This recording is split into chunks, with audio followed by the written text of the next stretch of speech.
안녕하십니까. 반갑습니다.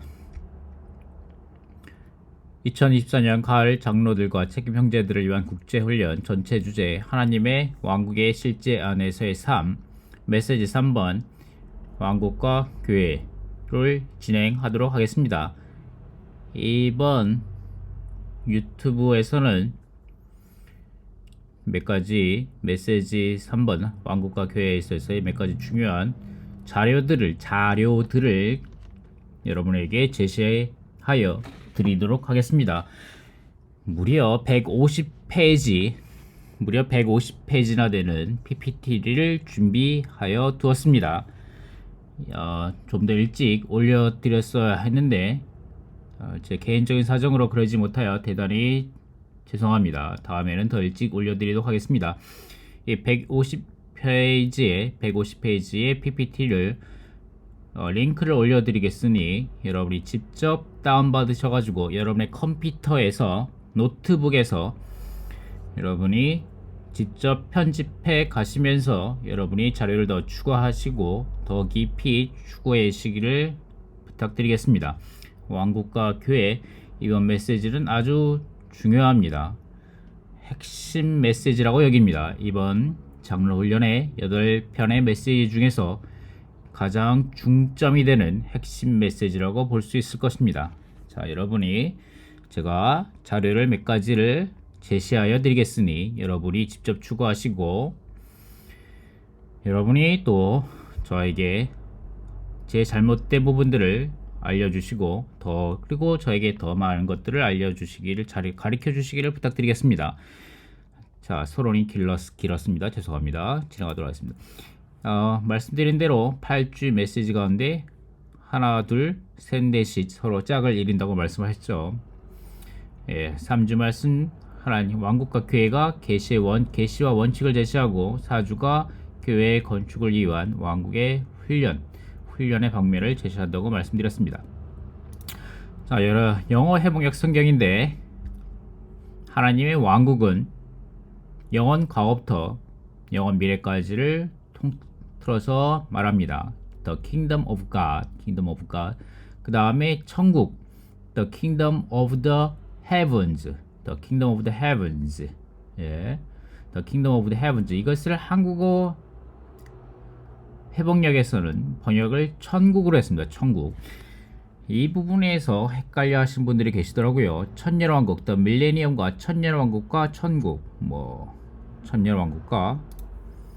천년왕국과 천국. 첫 글자와 마지막 글자를 따면 천국이 되네요. 그래서 헷갈려 하시는 분들이 계시는데 천국과 천년왕국은 다른 거죠. 근데 영어는 더 분명하죠. The Kingdom of the Heavens. 그리고 중국어에서도 쭈티엔이라고 해가지고 하늘들이라고 번역합니다. 하늘들. 쭈티엔더고 하늘들의 왕국이라고도 부르기도 하고, 하지만 한국어에서는 천년왕국과 천국이라고 말하죠. 또 이 부분에 대해서 여러분이 이미 잘 숙지하셨을 거라고 생각합니다. 말씀드린 대로 여러분 잘 모르시면 마태복음 5장부터 7절까지 라이프사대를 직접 추구해 보시고, 여기에 천국의 외형과 천국의 실제와 천국의 출현이 있다. 이 부분은 기본적으로 알고 들어가셔야 합니다. 천국의 외형 같은 부분들은 마치 로마 시대 때에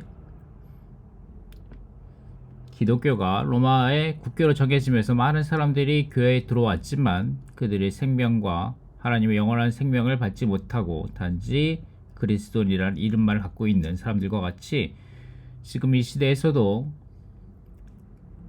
여러저러니 이런저런 교회 생활을 하지만 하나님의 영원한 생명을 받지 못한 주님의 이름을 불러 구원받은 사람들이 아니고 교회와 영원한 생명과 관련되지 않은 그냥 천국의 외형 바깥에 있는 사람들이고, 주님의 이름을 불러서 구원받았으며 영원한 생명을 갖고 있는 참된 그리스도인들이죠.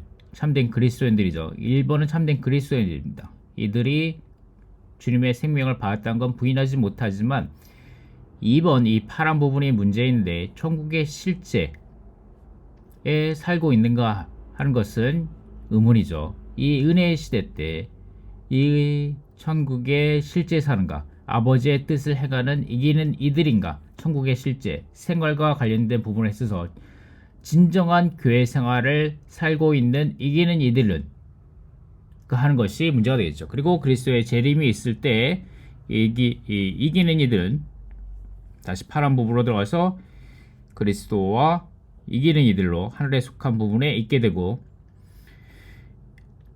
그리고 참된 그리스도인들이지만 천국의 외형이 아니라 참된 그리스도인들이지만 천국의 실제 가운데 살지 않고 이기는 이들이 되지 못한 이들은 그리스도의 심판대에서 불을 통과하게 될 것이다. 이 부분이 분명해야 합니다. 아멘. 제 유튜브를 시청해 주시는 많은 분들께서 이것이 분명하실 거라고 여겨지기 때문에 우선은 가볍게 넘어가도록 하겠습니다. 자, 여러분이 지난번 이 아름다운 마인드맵을 어떻게 누리셨는지 잘 모르겠습니다. 여러분 많이 누리셨을 것이라고 여깁니다. 여러분 그것에 대해서 여러분이 지난번에 유튜브를 올려드렸기 때문에 여러분이 다시 한번 그것을 보시면서 하시고, 자, 지금부터 이제 메시지 들어가겠습니다. 로마 숫자 메시지 3번 왕국과 교회들이고, 로마 숫자 1, 2, 3, 4, 5, 6, 7, 8, 7번까지 있죠. 예, 7번까지 쭉 있고, 말씀드린 대로 세 가지 말로 정의될 수 있습니다. 위트니스 소체자 시리즈 왕국과 교회에서 왕국이 교회를 선출한다. 교회가 왕국을 이끌어온다. 새 예루살렘에서 우리는 왕국과 교회가 하나로 섞인 것을 볼 것이다. 왕국은 교회를 선출하고 교회는 왕국을 이끌어오며 궁극적인 결과는 교회와 왕국이다. 자, 이 부분에 있어서 이 문장이 신약 전체의 내용이 한 문장으로 요약되며 이 한 문장 안에 세 가지 항목이 다음과 같이 제시된다고 말했죠. 자, 여러분 이거에 대해서 계속 반복해서 누리시기 바랍니다. 자, 이것도 지난번에 유튜브 첫 번째 메시지에서 다뤘습니다. 예, 넘어가도록 하겠습니다.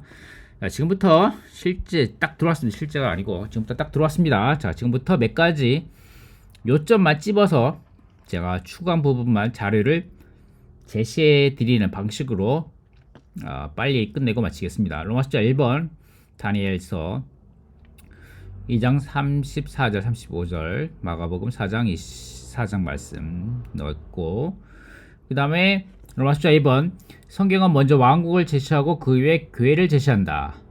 왕국이 있을 때 교회가 선출된다 라고 말씀하시면서 마태복음 4장과 마태복음 16장 말씀을 언급하셨습니다.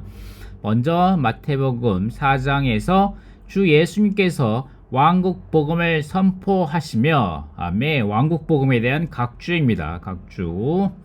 아멘. 왕국 복음, 좋은 소식, 기쁜 소식. 이 책에서는 복음을 왕국 복음이라고 부른다. 왕국 복음은 죄들을 용서함과 생명을 나눠주는 것뿐만 아니라 장차 올 시대의 능력, 곧 귀신을 쫓아내고 질병을 고치는 능력을 가진 천국도 포함한다. 죄들을 용서함과 생명을 나눠주는 것은 모두 왕국을 위한 것이다. 아멘. 이것이 왕국 복음에 대한 간략한 정의죠.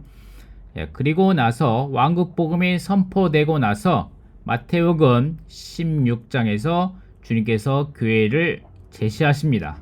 내가 교회를 건축할 것이니 천국 열쇠들을 그들에게 주겠습니다 라고 말씀하시면서 그 후에 교회를 제시합니다. 먼저 왕국이 제시되고 왕국이 있을 때 교회가 선출됩니다. 아멘. 로마서 3번 말씀입니다. 쭉 읽어보시고 넘어가겠습니다. 우선은 로마서 4번입니다. 로마서 4번 왕국인 교회 안에서 우리는 왕국의 다스림과 통치와 징계와 훈련을 받고 있다. 관련 말씀은 고린도전서, 그 다음에 갈라디아서, 에베소서 말씀입니다. 고린도전서에서 말씀에서 하나님의 왕국을 상속받지 못할 것입니다 라고 말씀하시면서 다음 시대의 왕국을 상속받는 것은 의를 추구하는 성도들에게 주어지는 보상이다. 의를 추구하는 믿는 이들에게, 성도들에게 주어지는 보상입니다. 아멘. 여러분은 아멘 의를 추구하십니까? 아멘. 자, 그리고 갈라디아서 5장 말씀, 이들은 하나님의 왕국을 상속받지 못할 것입니다. 하나님의 왕국을 상속받는 것은 이기는 이들에게 주어지는 보상이며 장차 올 왕국을 누리는 것을 가리킨다. 이것은 믿는 이들의 구원과 동일한 것이 아니라 믿는 이들의 구원에 더하여 주는 하나의 보상이다. 아멘. 하나의 보상이다. 자, 로마서 4번 마지막 에베소서 5장 5절 관련된 말씀입니다. 누구든지 그리스도와 하나님의 왕국에서 상속받을 것이 없습니다. 모든 믿는 이가 다 천년 왕국에 참여하는 것이 아니라 오직 이기기는 믿는 일만 참여하게 될 것이다. 아멘. 그렇습니다. 더러운 사람들이나 패배한 사람들은 그리스도와 하나님의 왕국에서 상속받을 것이 없을 것이다. 패배한 사람들, 패배한 믿는 이들이죠. 아멘. 5번 왕국이 오게 하시며 마태복음 6장 10절 말씀 교회는 왕국을 이끌어온다. 왕국이 오게 하시며 뜻이 하늘에서 이루어진 것 같이 땅에서도 이루어지게 하십시오. 사탄이 반역한 후에 땅은 사탄의 강탈하는 손이 있게 됐다. 이 말씀이 아주 중요합니다. 땅입니다. 땅은 사탄의 강탈하는 손이 있게 되었다. 따라서 하나님의 뜻은 하늘에서 이루어진 것 같이 땅에서도 이루어질 수 없었다. 그러므로 하나님은 그분 자신을 위하여 땅을 회복할 의도로 사람을 창조하셨다. 땅을 회복할 의도로 사람을 창조하셨다. 이 부분이 아주 중요합니다. 이 부분. 땅을 회복하실 의도로 사람들을 창조하셨습니다. 사람들로 하여금 죽고 나서 저기 저 하늘 위에 있는 천당에 가려고 사람들을 창조하신 것이 아니라 하나님은 그분 자신을 위하여 아멘. 그분 자신을 위하여 땅을 회복하실 의도로 사람을 창조하셨습니다. 아멘. 이것이 아주 중요한 말씀입니다. 사람이 타락한 후에 그리스도께서 하늘에 속한 다스림을 땅에 가져오려시려는 것은 하나님의 권익을 위하여 하나님의 권익을 위하여 땅이 회복되도록 하시려는 것이며 하나님의 뜻이 하늘에서 이루어진 것 같이 땅에서도 이루어지도록 하시려는 것이었다. 이것입니다. 이것이 하나님의 목적입니다. 이것이 하나님의 목적. 이것이 왕국 복음의 중요한 내용입니다. 이것이 교회가 왕국을 이끌어온다는 방면에 있어서 중요한 핵심 메시지입니다. 이것이 새 왕께서 그분을 따르는 사람들과 함께 천국을 세우신 이유이다. 아멘. 왕국 백성은 오는 왕국 시대에 하나님의 뜻을 위해 땅이 온전히 회복될 때까지 이것을 위해 기도해야 한다. 아주 내용 각주가 아주 좋습니다. 각주가 이번 주에 메시지에 핵심적인 부분들이 다 담겨 있는 듯합니다. 자, 5번에 관련된 메시지를 좀 더 넣었고, 성경 구절을 좀 더 넣었고, 그 다음에 계시록 11장 15절 말씀, 세상의 왕국이 우리 주님과 그분의 그리스도의 왕국이 되었으니 아멘. 그분께서 영원무궁히 왕으로서 다스리실 것입니다 라고 말하는 큰 음성이 있었다. 그리스도께서 오셔서 모든 민족을 심판하신 후에 세상의 왕국은 그리스도의 왕국이 된다. 세상의 왕국은 그리스도의 왕국이 된다. 이 땅은 그리스도의 왕국이 되는 것입니다. 지금 이 세상은 사탄의 왕국입니다. 사탄의 왕국인데 하나님은 이 땅을 얻으셔서 그리스도의 왕국이 되게 하기 원하십니다. 이것이 7번째 천사가 나팔을 불 때에 나타날 것입니다. 출현할 것입니다. 하지만 교회의 실제 가운데 이러한 그리스도의 왕국이 실제가 있어야 합니다. 아멘. 영원무궁히, 여기에서 주님께서 영원무궁히 왕으로서 다스리신다는 것은 천년 왕국과 새하늘과 새 땅에서 영원히 왕으로서 다스리시는 것을 가리킨다.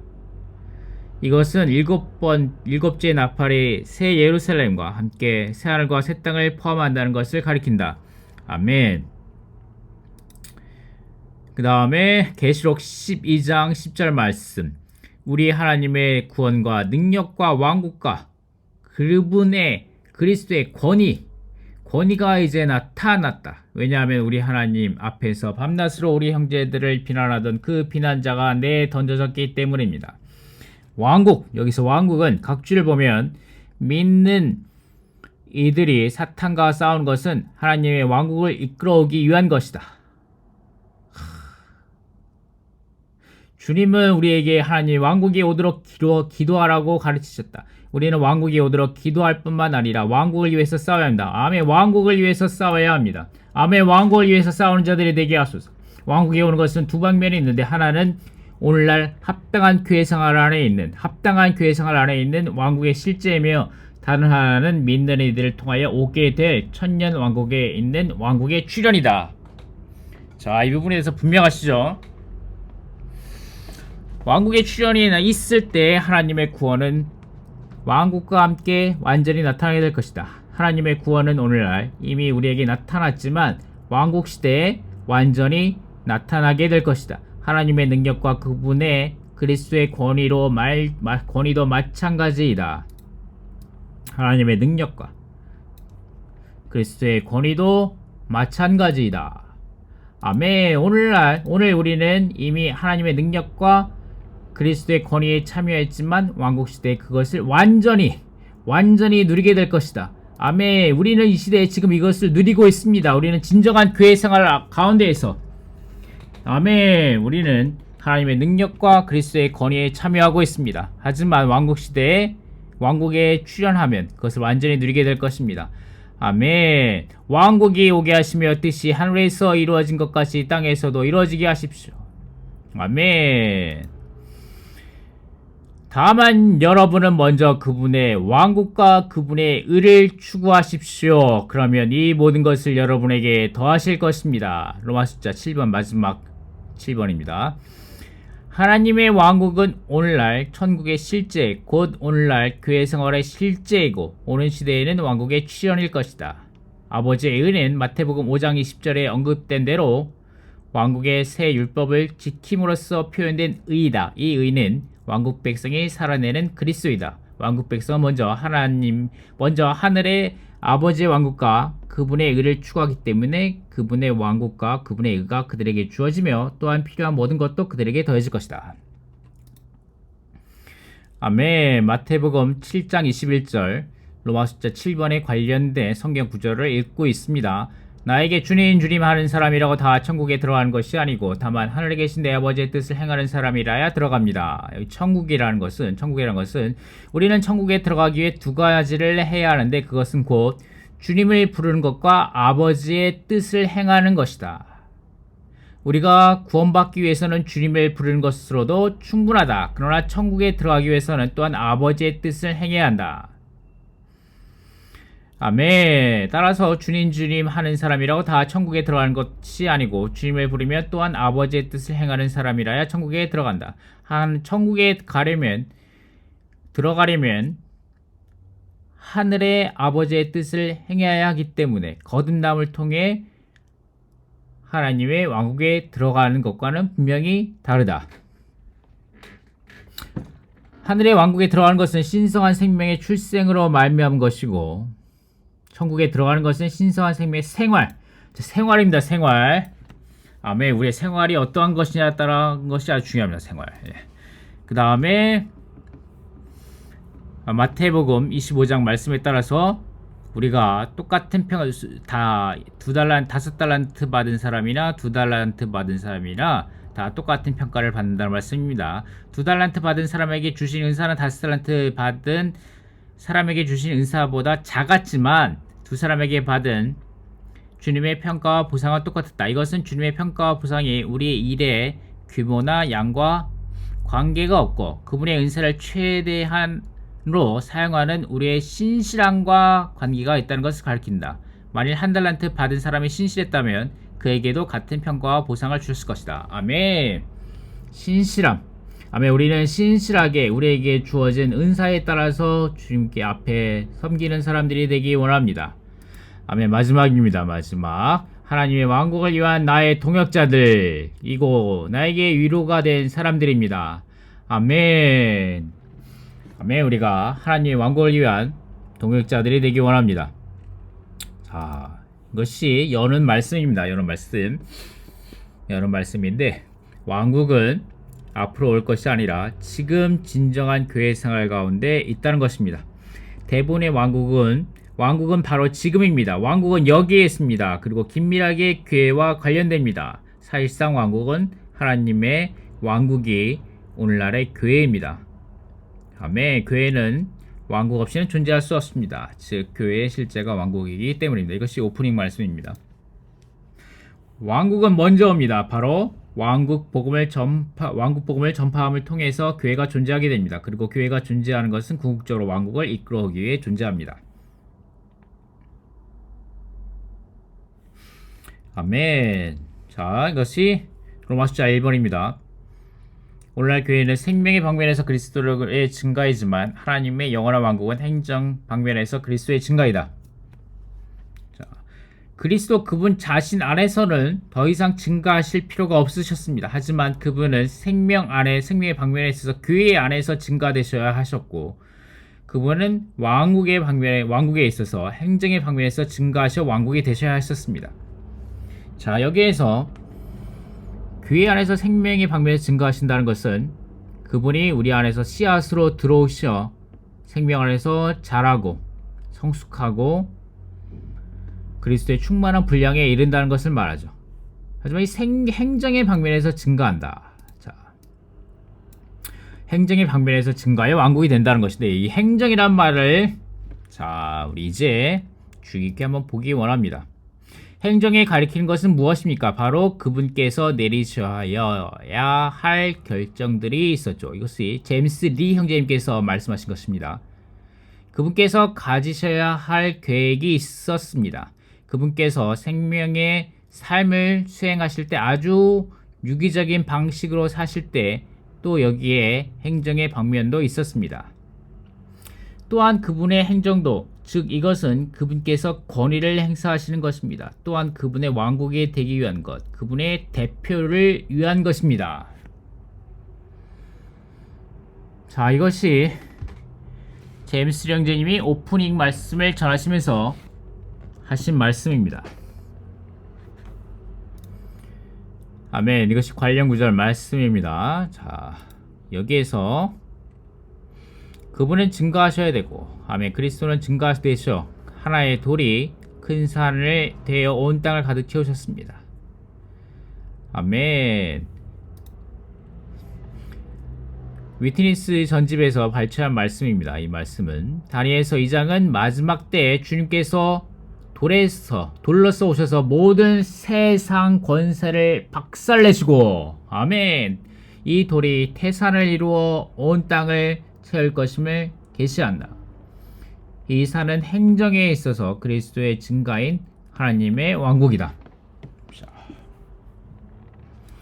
여기서 이제 행정이란 말을 좀 깊이 있게 함께 연구하고 가면 좋을 것 같습니다. 행정, 왜 여기에서 행정이란 말을 쓰셨을까? 자, 이 로마 숫자에서 왜 행정의 방면에서 그리스도의 증가라고 말씀하셨을까? 이 행정, 왜 경륜이라고 말씀하시지 않고, 왜 그분의 분배라고 말씀하시지 않고, 왜 그분의 통치라고 말씀하시지 않고, 왜 그분의 다스림이라고 말씀하시지 않고, 왜 이 로마 숫자 1번에서는 행정이란 말을 쓰셨을까에 대해서 우리는 의문을 가지고 주님 앞에 물어보아야 된다고 생각합니다. 그래서 이 단어를 가지고 함께 주제 연구를 하도록 하겠습니다. 자, 행정이란 말은 마치 미국의 저 미국 땅 아메리카의 워싱턴 DC에 백악관이 있죠. 거기에 있는 행정부와 같습니다. 행정부. 무엇인가 나라에 관련된 중요한 일들을 관리하고 업무를 보며 집행하는 곳이 곧 행정부가 되겠죠. administration, 행정부가 되겠습니다.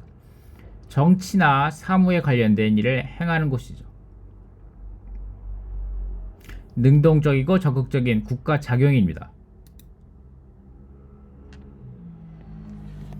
어떤 조직들을 운영하기 위한 능동적인 행동이고, 조직적인 기능을 발휘함으로써 관리해 나가는 하나의 그룹입니다. 아멘. 자, 이거 대해서 디모데전서 1장 4절에서 보면 각주를 보면 믿음 안에 있는 하나님의 경륜이라고 말하는데, 이 각주를 보면 이 경륜이라는 단어 헬라어는 하나님의 법을 의미한다고, 가정의 법을 의미한다고 말하면서 풀밭과 동일한 어원을 갖는다고 말하고 있습니다. 풀밭과 동일한 어원을 갖는으며 양떼에게 꿀을 음식으로 분배하는 것을 함축하고 있다. 이 단어는 가정관리, 가정행정, 가정사무를 가리키고, 이 단어에서 파생된 의미로는 행정을 위한 안배, 계획 혹은 경륜을 말한다 라고 말하고 있습니다. 자, 우리가 이것을 알기 위하여, 어드미니스트레이션을 알기 위하여, 행정을 알기 위하여 리빙 스트림 미니스트리에서 이 단어를 검색해 보았습니다. 자, 여기에서 몇 가지 결과를 보도록 하겠습니다. 이 행정은 경륜의 한 부분이다 라고 말하고 계십니다. 행정은 경륜의 한 부분이다. 그리고 우리는 이 놀라운 행정 안에 있다. 그리고 이 안에는 분배와 청지기 직분과 행정이 있다 라고 말씀하고 계십니다. 이 행정은 경륜의 한 부분이라고 말씀하시라는 거죠. 경륜은 하나님 아버지의 뜻을 이루시기 위한 것이죠. 그분의 마음의 갈망을 이루시기 원하신 건데, 그 한 부분이 행정이라는 것입니다. 자, 하나님의 보좌, 경륜 안에, 계시록 안에서 하나님의 보좌는 행정의 중심이다라고 말씀하십니다. 그렇기 때문에 행정은 그분의 보좌에서 이루어지는 일입니다.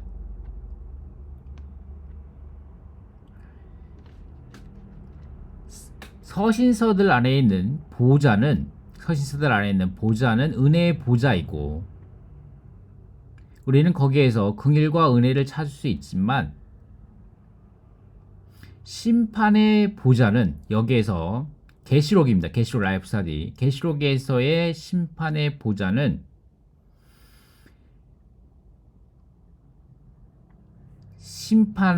여기서 심판의 보좌는 계시록에서의 보좌는 심판과 관련된다고 말씀하고 계십니다.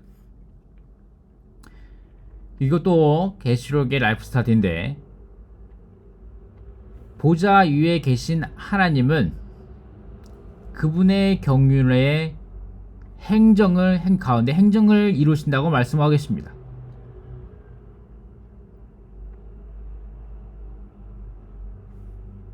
그리고 또 여기에서 이 메시지는 진리공과에서 말씀하신데, 우리는 하나님의 보좌를 볼 수 있다. 하나님의 보좌에는 하나님이 그 보좌 위에 앉아 계시는 중심되는 곳인데, 여기에서 그분은 우주적인 행정을 수행하고 계신다, 집행하고 계신다 라고 말씀하고 계십니다. 이것을 통하여 그분은 그분의 영원한 목적을 이루신다고 말씀하고 계십니다. 아멘. 자, 이와 같이 우리는 이 행정이란 단어를 신약의 결론이라는 메시지에서 찾아볼 수 있습니다. 신약의 경륜에서 한번 찾아봤는데, 신약의 경륜에서는 그리스도의 인격에 있어서 그분의 신성한 행정의 방면을 보여주고 계십니다. 그분의 인격에 있어서 첫 번째는 그분의 신성한 행정에 있어 그분의 인격은 이 땅의 왕들을 다스리시는 분으로 그분의 인격을 말씀하고 계십니다. 그리고 두 번째, 교회들의 심판자로서 말씀하고 계십니다. 신성한 행정 안에서 그리스도는 또한 교회들을 심판하신다라고 말씀하고 계십니다. 그 다음에 3번은 새 언약을 열어주신 분, 그 다음에 하나님의 구속된 사람들을 목양하시는 분, 그 다음에 하나님의 심판의 집행자, 이 바다와 땅을 소유하시는 분, 그리고 큰 바벨론 성을 심판하시는 것을 선포하시는 분, 그 다음에 심판의 보좌에서 민들이들을 심판하시는 분, 우리에게 보여주고 계십니다. 고린도후서 5장 말씀입니다. 왜냐하면 우리 모두가 반드시 그리스도의 심판대 앞에 나타나 각 사람이 선이든 악이든 자기 몸으로 행한 것에 따라 그대로 대갚음을 받기 때문입니다. 그러므로 우리가 주님을 두려워할 줄 알기 때문에 사람들을 설득하려는 것입니다. 우리가 이미 하나님께는 밝히 드러나 있습니다. 또한 나는 우리가 여러분의 양심에도 밝히 드러나 있기를 바랍니다. 라고 말합니다.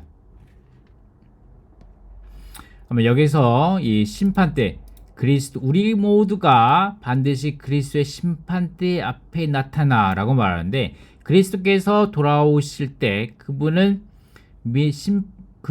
심판대에서 믿는 이들을 심판할 것이다 라고 말씀하십니다. 이것은 영원한 구원에 관한 심판이 아니라 시대적인 보상에 관한 심판이 될 것이다 라고 말씀하십니다. 우리가 주님을 두려워할 줄 알기 때문에, 이 말을 직역하면은 주님에 대한 두려움 때문에, 우리는 주님에 대한 두려움을 알아야 합니다. 주님은 그분이 다시 돌아오실 때 그분의 심판대에서 믿는 이들을 심판하실 것입니다. 이것은 시대적인 보상에 관한 심판이 될 것입니다. 이것이 그분의 신성한 행정 안에서 이루시는 일들이십니다. 신성한 행정에 관련된 그분의 인격에 관련된 부분에서 이루신 일들입니다. 네 가지가 더 있는데, 그분은 왕들의 왕이시고 주의 주들로서 적 그리스도를 패배시키실 것입니다. 그리고 살아있는 모든 것들을 심판하실 것이며, 그리고 천년의 왕국과 영원 안에서 땅 위의 왕들을 다스리실 것입니다. 왕으로서 다스리실 것입니다. 이 땅을 다스리실 것입니다. 아멘. 믿는 이들의 모든 죽은 이들을 심판하실 것입니다. 그리고 또 한 가지만 더 보겠는데, 그분의 일의 방면에 있어서 그리스도가 어떠한 분이신지 신약의 경륜에서 우리에게 보여주고 계십니다. 첫 번째 1, 2, 3, 4, 5가 있는데, 첫 번째는 심판자이십니다. 다스리는 자, 왕들과 이 땅을 다스리는 왕들을, 이 땅을 다스리는 왕들을 다스리시는 분이십니다. 그러므로 이 복음이 퍼져나가도록, 이 복음이 퍼져나가 교회가 산출되도록 하시는 분이십니다. 두 번째는 대제사장으로서 교회들을 심판하시고 정결케 하십니다. 그리고 교회의 메신저, 전달자들을 붙들어주고 계십니다. 그리고 사자와 같은 어린 양으로서 다스리시는 분이십니다. 이기신 구속자이시고, 그리고 하나님의 경륜에 두루마리를 열어주시는 분이십니다. 그리고 천사의 방면이 있고, 또한 다섯 번째로 그분은 왕들의 왕으로서, 그리고 주의 주로서, 그리고 적그리스도를 패배시키고 심판할 것입니다. 그리고 적그리스도와 그의 거짓 선지자들, 그리고 그를 따르는 자들을 심판하실 것입니다. 이것을 볼 때 그분의 행정에 있어서 주된 방면은 심판입니다. 자, 이제 영어는 너무 어려우니까 한국어를 좀 보겠습니다. 한국어. 자, 계시록 말씀입니다. 계시록. 나는 즉시 영안에 있었습니다. 보십시오. 하늘에 속한 보좌가 놓여 있었고, 그 보좌에 한 분께서 앉아 계셨습니다. 라고 말씀하십니다. 이 책에서 하나님의 보좌는 하나님의 행정의 중심이다. 이 책에서 하나님의 보좌는 하나님의 행정의 중심이다. 이 각주 말씀입니다. 하나님의 행정을 말할 때 우리는 하나님의 보좌와 연결시켜야 합니다. 서신서에서는 은혜의 보좌라는 거죠. 은혜의 보좌이며, 우리는 그 보좌에서 긍휼을 받고 은혜를 입는다는 거죠. 하지만 이 책에서, 계시록에서는 심판의 보좌라는 겁니다. 심판의 보좌는 곧 하나님의 행정의 중심이라는 거죠. 세상은 이 보좌에서 심판을 받습니다. 결국 하나님께서 모든 심판을 집행하신 후에 하나님의 보좌는 영원한 생명을 공급하는 보좌가 될 것이며, 이 보좌는 생명의 생수가 흘러나올 것이다. 아멘. 이 생수를 마시기 원합니다. 이 생명의 생수에서 생명나무가 자라 영원토록 하나님께서 구속하시는 사람들의 공급이 될 것이다. 아멘. 너무나 놀라운 말씀입니다. 감사합니다, 주님. 자, 베드로 전서 라이프 스터디 메시지 1번입니다. 이 행정을 말할 때 우리는 계시록을 주위에서 봐야 되고, 그 다음에 또 한 가지 주위에서 보아야 될 책이 있는데, 그 책은 바로 베드로라는 겁니다. 베드로서라는 거. 아멘. 베드로 전서의 주된 제목이 무엇인가를 말하기는 쉽지 않다. 심지어 베드로 전서와 후서를 여러 번 읽은 후에도 당신은 여전히 이 서신의 주된 제목이 무엇인가를 말하기가 매우 어려움을 발견할 것이다. 이 점에 있어서 다시 한번 베드로는 매우 특별하다. 그가 어떤 것을 말하지만 그는 그것을 묘사하기 위한 용어를 주지 않는다. 이 그의 두 서신에서 베드로는 하나님의 우주적인 통치라는 주제에 대해 말한다. 우주적인 통치. 이것이 베드로서의 주제입니다. 이 두 권의 책은 하나님의 우주적인 통치에 말한다. 우리가 알듯이 마태복음은 왕국에 관한 책이다.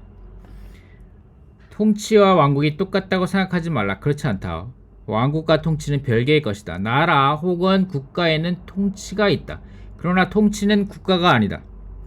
오히려 통치는 국가의 행정적인 중심이다. 예를 들면 워싱턴에 있는 통치는 미국의 행정적인 중심이다. 따라서 마태가 왕국을 제시하지만 그 책에서 통치는 발견되지 않는다. 하나님의 통치는 베드로의 저서에 있다. 아멘. 오히려 통치는 국가의 행정적인 중심이다. 이 말씀이 아주 중요합니다. 이 말씀이 라이프 스타디 말씀입니다. 자, 마가는 섬김을, 누가는 구원을, 요한은 생명을 제시한다. 그러므로 사복음서에는 왕국, 섬김, 구원, 생명이 있다. 그러나 거기에는 신성한 통치가 없다. 그의 서신에서 베드로는 우리에게 하나님의 우주적인 통치를 보여줌으로써 이 부족을 메꾼다. 아멘. 베드로 형제님 감사합니다. 하나님의 통치는 온 우주를 망라한다. 우리는 베드로가 새하늘과 새 땅에 대해 말한 사실로서 이것을 안다. 이것은 하나님의 우주적인 통치를 가리킨다. 결국 영원 미래에는 새하늘과 새 땅에 의가 거할 것이기 때문에 모든 것이 바르고 정돈될 것이다. 오늘날 땅은 불의와 무질서가 범람하겠다. 이 땅입니다. 이 땅.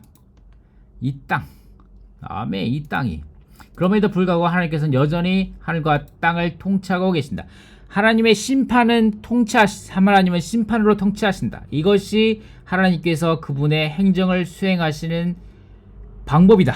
이 말이 아주 중요합니다. 이 말이. 자, 이 말이 중요합니다. 자, 보좌. 행정은 보좌, 통치, 심판. 이것과 연결되어야 한다. 이것과 하나로 묶어야 한다. 이거로. 자, 행정은 그분의 하나님의 보좌, 하나님의 통치, 하나님의 심판과 묶어야 합니다. 심판은 또한 여기에서 보상을 받느냐, 1000년 동안 징계를 받는가로 연관됩니다. 이 부분이 중요한 겁니다. 이 부분. 행정인. 자, 계속 읽겠습니다. 영과 관찰을 통하여 세계 역사에 관한 약간의 지식을 갖고 있는 나이 든 사람으로서 우리 사랑스러운 위트니스 리 형제님, 나는 형제님께서 말씀하신 거죠. 하나님 앞에 경배하고 있음을 간증할 수 있다. 그분은 통치하는 분이시며 심판에 의해 통치하신다. 아멘. 하나님 아버지, 당신은 통치하시는 분이시며 심판에 의해 통치하고 계십니다. 하나님께서는 히틀러와 스탈린과 다른 악행자들을 심판하셨다. 한면으로 하나님은 그들이 그분의 목적을 이루는 일을 하도록 어느 정도 묵인하신다. 예를 들면 히틀러가 유대인들을 학살한 것은 유대인으로 하여금 하나 되게 했다. 유대인으로 하여금 하나 되게 했다. 이 말씀이 재밌네요. 자, 히틀러가 유대인들을 학살한 것은 유대인들로 하여금 하나가 되게 했다. 그래서 어떻게 했냐? 유대인들이 팔레스타인 땅으로 돌아갔다는 거죠. 그래서 거기에서 하나님의 왕국을, 하나님의 다시 오심을 위하여 팔레스타인 땅으로 돌아가게 했다는 거죠. 아멘. 그럼에도 불구하고 하나님은 그들을 심판하셨다. 아멘. 그럼에도 불구하고 하나님은 히틀러와 스탈린과 다른 악행자들을 심판하셨다는 거죠. 자, 좀 더 읽겠습니다. 좀 더 너무 중요한 말씀이기 때문에 베드로 전서 후서에는 하나님의 심판의 기록이 있다. 하나님의 심판의 기록. 아멘. 베드로 전후서. 하나님께서는 큰 물, 즉 홍수로 땅을 심판하셨다. 그 외에 그분은 소돔과 고모라를 심판하셨다. 하나님의 심판의 역사는 또한 광야에서의 이스라엘 자손들에 대한 심판도 포함한다. 방황하는 동안 이스라엘 자손들은 하나님의 심판을 경험하고 또 경험했다. 여수아와 갈렙을 제외한 애굽에서 나온 모든 사람들은 모세, 아론, 미리암을 포함하여 하나님의 심판 아래 광야에서 죽었다. 무섭습니다. 우리도 이 경주를 완주하지 못하고 광야에서 엎드러지는 자가 되지 않길 바랍니다. 더욱이 성경은 수천 명의 불순종하던 자들이 하나님에 의해 광야에서 엎드려졌다고 말한다. 이것이 하나님의 심판이었다. 우리는 하나님께서 히틀러와 스탈린과 같은 악행자들만 심판하신다고 생각해서는 안 된다. 하나님은 또한 그분 자신의 백성들도 심판하신다. 4장 17절에 의하면 하나님의 통치하시는 심판은 그분 자신의 가정으로부터 시작된다. 아멘. 그분의 가정, 곧 교회죠. 교회. 하나님의 가정에서 심판을 시작하실 때가 되었나니 만일 우리에게 먼저 하면 하나님의 복음을 순종치 않은 자들의 그 마지막이 어떠하며 이것이 하나님의 정부이다. 정부, 나라라는 거죠. 하나님의 정부에는 행정이 있고 통치가 있습니다. 행정의 주된 방면은 그분의 심판하는 통치로 집행이 되는 것입니다. 하나님의 통치하시는 심판의 목적은 무엇인가? 하나님께서는 그분의 우주를 깨끗하게 하시려고 심판하신다. 우주는 적극적인 목적을 위해 하나님의 창조되었으나 그것을 더럽히기 위해 사탄이 왔다. 이제 하나님께서는 심판을 통해 우주를 깨끗하게 하고 계신다. 그분은 온 우주를 깨끗하게 하시는 철저한 역사를 하고 계신다. 결국 우주는 새롭게 될 것이다. 당신은 베드로후서 3장에 언급된 새하늘과 새 땅의 의미를 아는가? 그것은 하나님의 우주의 새로움을 의미한다. 하나님은 깨끗하지 않은 곳이나 깨끗하지 않은 곳에 살거나 거하시지 않을 것이다. 그러므로 하나님은 우주를 깨끗하게 하시며 정결케 하고 계신다. 그분은 먼저 그분의 가정인 우리를 정결케 하고 계신다. 아멘. 이러한 손길에 우리는 감사하고 경배드립니다. 지금 우리는 그분의 깨끗하게 하신 역사의 중심이다. 당신은 가끔 자신에게 이렇게 말하지 않는가? 내가 주 예수님을 사랑하면 할수록 왜 내게는 어려움이 더 많을까? 내 친척들은 번창하고 일이 잘 되고 있다. 그러나 내 상황은 점점 더 나빠지고 있는 것 같다. 어떤 성도들은 건강에 문제가 있다. 다른 성도들은 자녀 때문에 실망한다. 우리에게 어려움이 있는 이유는 하나님의 심판이 그분 자신의 가정에서부터 시작되기 때문이다. 당신과 나는 하나님의 심판 아래에 있다. 이야, 이 말씀이 너무나 중요한 말씀입니다. 베드로전서 4장 5절 말씀. 그러나 그들은 산 사람과 죽은 사람들을 심판하실 준비가 되어 계신 분께 낱낱이 진술하게 될 것입니다.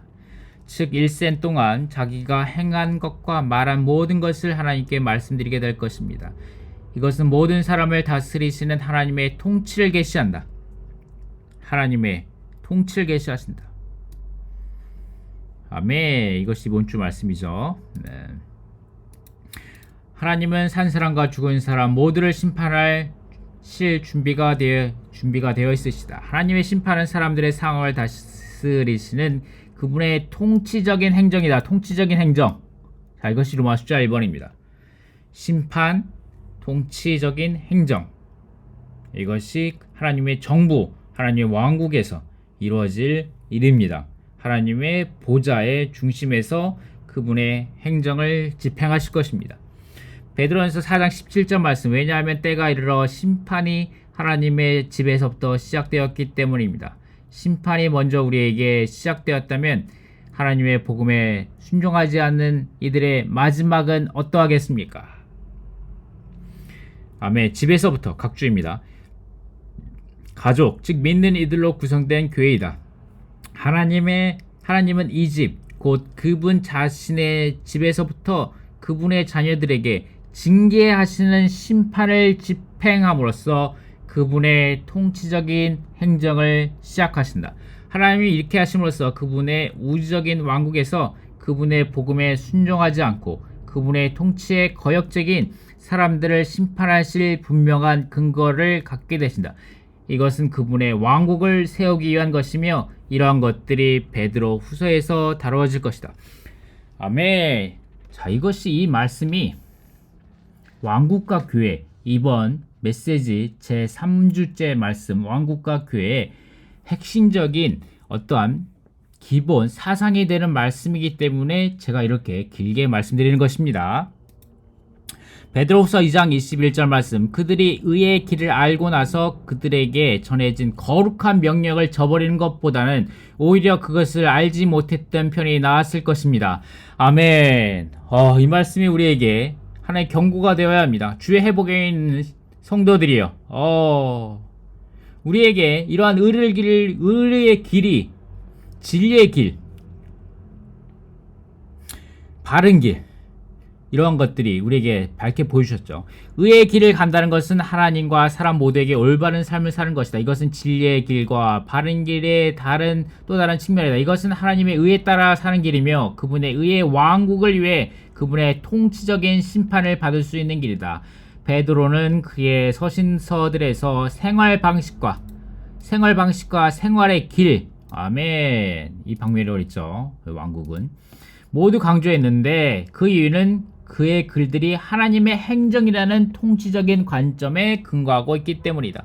하나님의 백성이 거룩하고 의로우신 하나님의 통치에 부합하려면 음란하고 헛된 생활을 하지 말고 그분의 의와 진리의 바른 길에서 거룩하고 순수하며 선하고 뛰어난 생활의 방식으로 살아야 한다. 마지막입니다. 자, 베드로후서 2장 22절, 걔는 자기가 토한 것을 다시 돌아가 먹고 돼지는 씻겨줘도 다시 진창 속에서 뒹군다 라고 하는 속담이 참으로 그들에게 이루어진 것입니다. 각주입니다. 하나님의 거룩한 규례에 따르면 개와 돼지는 부정한 짐승들이다. 개는 불결한 것을 먹는 습성이 있다. 개는 먹은 것을 토하고 그 토한 것을 다시 먹음으로써 내적으로 불결해진다. 돼지들은 진창 속에 뒹굼으로써 외적으로 자신을 불결하게 한다. 하나님을 부인하는 이단자들은 스스로를 안팎으로 불결하게 함으로써 결국에는 이렇게 더러운 짐승들처럼 된다. 하나님의 통치적인 행정 안에서 그분의 의에 따라 그들이 받아야 할 심판은 얼마나 엄중한 것일까? 거짓 교사들이 더럽힌 것은 전염성이 매우 강하기 때문에 믿는 이들은 그들을 접촉하지 말아야 한다 라고 말씀하십니다. 자, 여기에서 마지막으로 추가된 메시지가 있습니다. 가을 장로 훈련 때 랑킹게스 형제님의 특별 교통에 있으시며 이 메시지를 주셨습니다. 이 메시지, 짧은 메시지입니다. 짧은 메시지를 개요를 우리에게 추가로 공급해 주셨습니다. 우주 안에 있는 하나님의 두 체계 안에서 하나님의 뜻을 행함 라고 말씀하시면서 하나님께서는 이 우주 안에 두 체계를 갖고 계신다.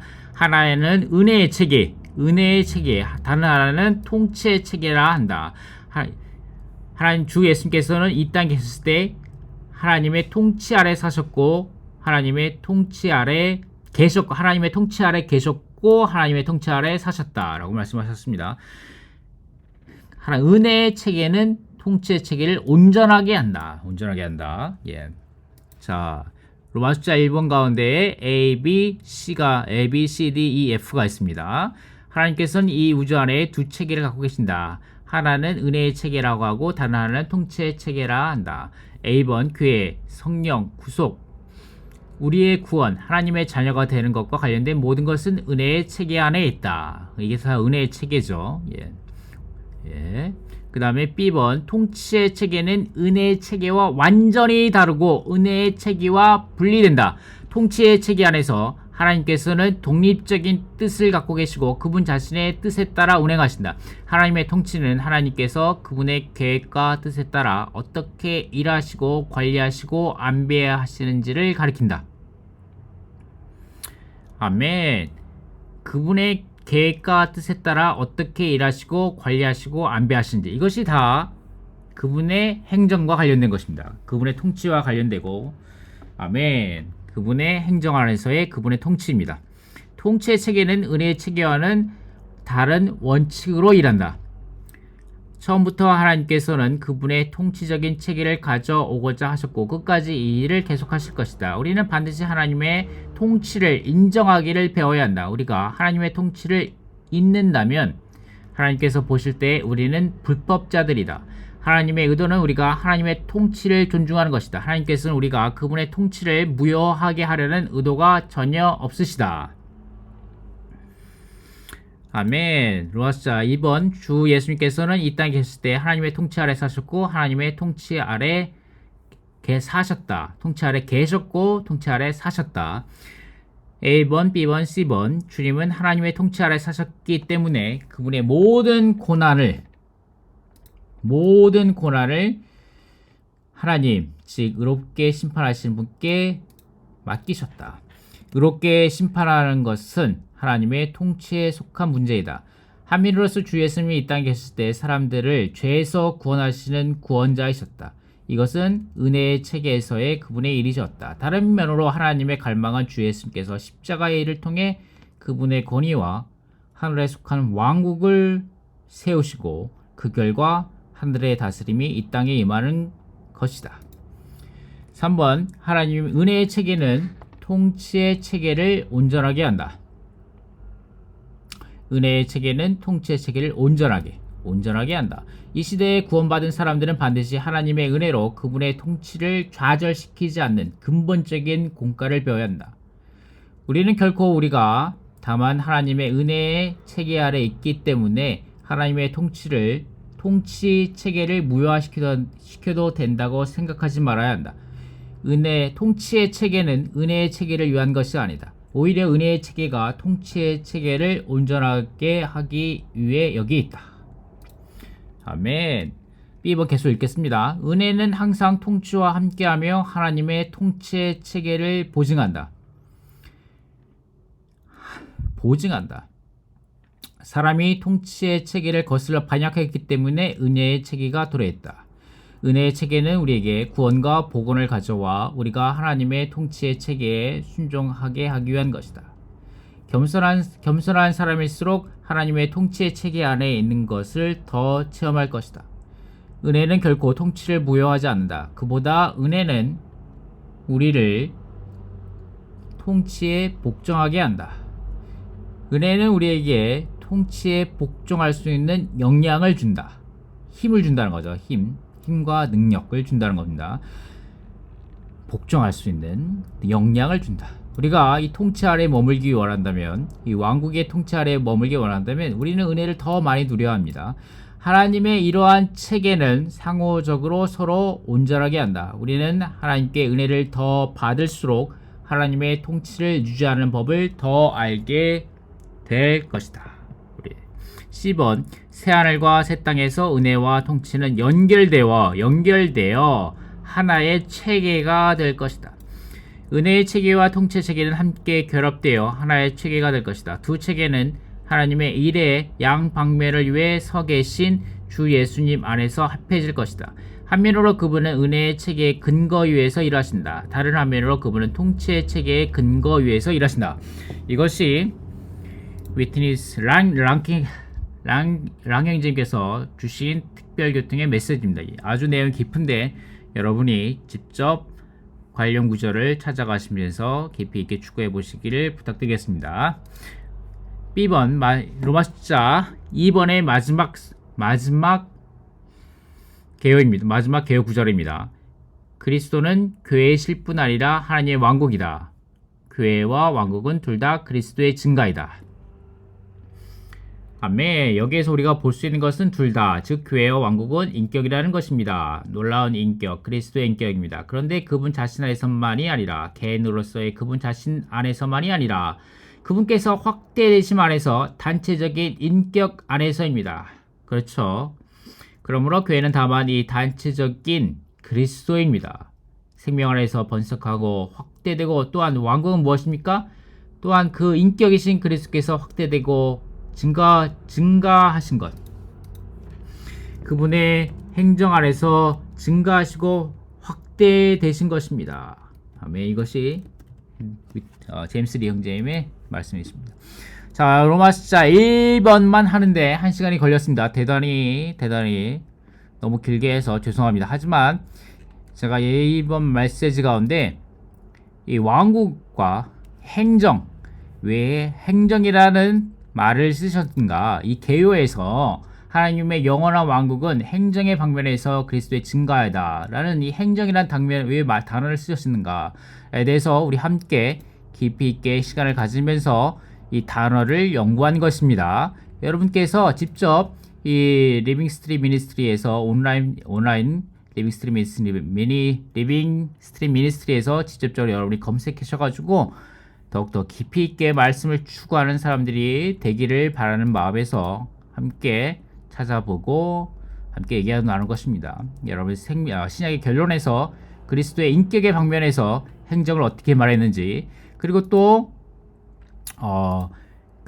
신약의 결론에서 그리스도의 일의 방면에서 이 그리스도의 일에 관련된 부분에서 그분의 행정에 관련, 신성한 행정에 관련된 부분에서 그리스도의 일을 어떻게 말했는지에 대해서 함께 찾아본 것입니다. 이 행정은 하나님의 보좌와 관련되며, 그리고 이것은 통치는 국가의 행정적인 중심이다 라고 말씀하시면서 이 통치와 관련되고, 또한 심판과 관련되며 그분의 심판대 안에서 우리에게 주시는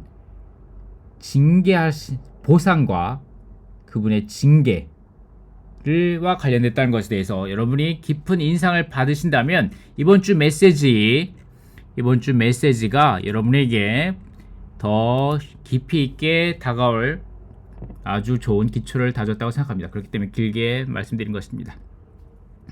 자, 할 수 없이 여기서 멈추겠고, 다음 유튜브 영상에서 로마 숫자 2, 3, 4, 5, 6, 7번을 다 다루도록 하겠습니다. 다음 메시지는 금방 다루도록 하겠습니다. 대단히 감사합니다.